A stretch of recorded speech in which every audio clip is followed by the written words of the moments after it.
Yan mga kasipag, good morning. Isa sa mga pamamaraan ko sa aking pamimingwit ay ito. Mayroon ako mga malaki-laking buya ginawa ko.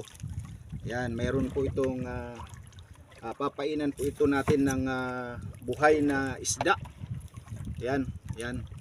Buhay dalagang bukid. Yan.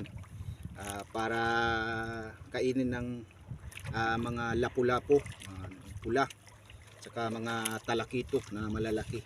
Sa ilalim ay mayroong bato, pinakaangkla para hindi matangay ng karin. Ayan. Yan, ilalagay na natin mga kasipag.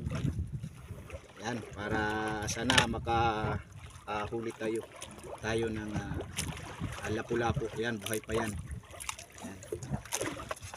So medyo malalim to dito, mga nasa 20 to 25 meters.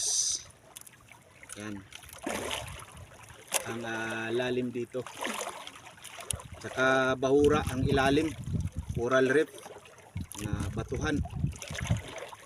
Yan.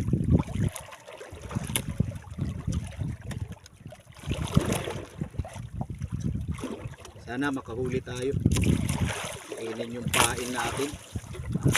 Okay. Ayan, nasa ilalim na, pipermi natin mga kasipag.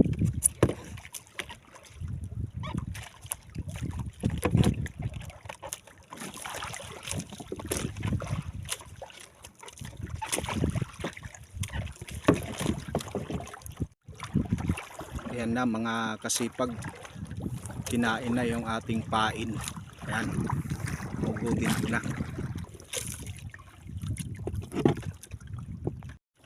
Yan mga kasipag, nakadali tayo. Yehe.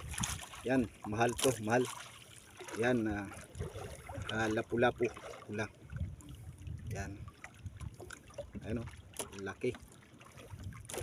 Kakabigas tayo. Yan.